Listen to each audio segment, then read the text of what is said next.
इतिहास में कुछ दिन और घटनाएं ऐसी हैं जिसे चाह कर भी कभी भुलाया नहीं जा सकता है। एक ऐसी ही दिनांक है 13 अप्रैल वर्ष 1919 और घटना है अमृतसर का जलियांवाला बाग नरसंहार, जहां बाग में बैसाखी के पर्व पर British brigadier general Reginald Dyer द्वारा निहत्थे मासूम भारतीयों को मौत के घाट उतार दिया गया।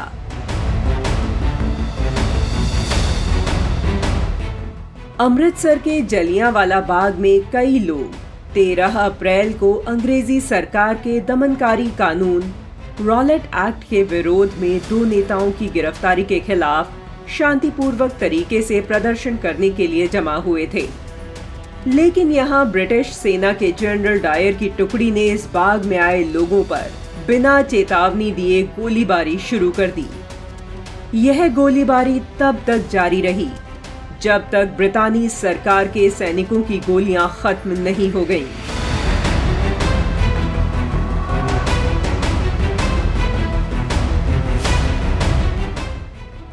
इतिहासकार बताते हैं कि यह गोलीबारी लगभग 10 से 15 मिनट तक लगातार चलती रही। इस दौरान लगभग 1650 राउंड फायर हुए। अंग्रेजी सरकार के आंकड़ों के अनुसार इस गोलीबारी में 291 लोगों की मौत हुई, जबकि सच्चाई कुछ और ही बयां कर रही थी।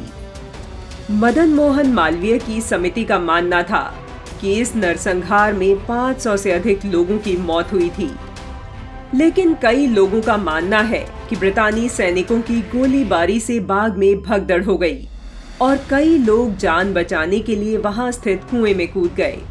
इन सब से हुई मौत का यह आंकड़ा 1000 से ज्यादा था।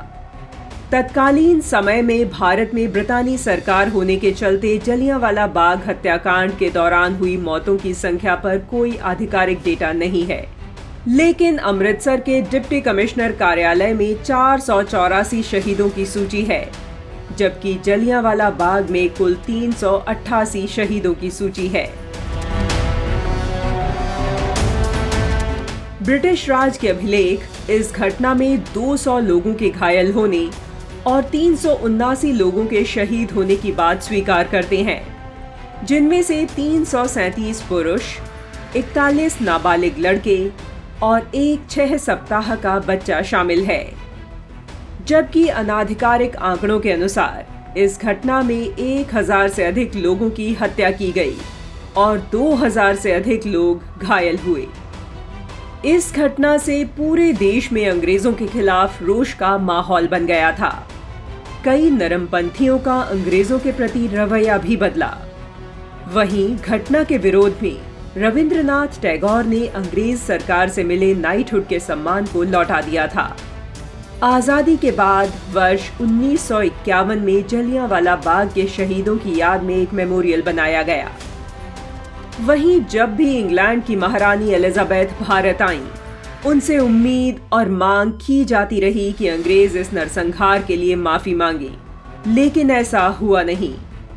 लेकिन ब्रिटिश प्रधानमंत्री डेविड कैमरॉन ने यहां आकर विजिटर्स बुक में लिखा था कि ब्रिटिश इतिहास की ये सबसे शर्मनाक घटना थी। इस नरसंहार की 100वीं बरसी पर ब्रिटेन की तत्कालीन प्रधानमंत्री टेरेसा ने ब्रिटिश संसद में 1919 में हुए जलियांवाला बाग नरसंहार पर दुख जताते हुए इसे ब्रिटेन भारत इतिहास का शर्मनाक धब्बा बताया था। लेकिन वहां भी ब्रिटेन सरकार ने इस पर माफी नहीं मांगी, बस अफसोस जताया। टेरेसा का खेद प्रकट करना दरअसल उसी ब्रिटिश रस्म की पूर्ति भर है जिसे कभी 1997 में क्वीन एलिजाबेथ और एडिनबर्ग के ड्यूक द्वारा पूरा किया गया था, जब उन्होंने जलियांवाला बाग की यात्रा तो की, लेकिन विजिटिंग रजिस्टर पर कोई प्रायश्चित मूलक टिप्पणी नहीं लिखी।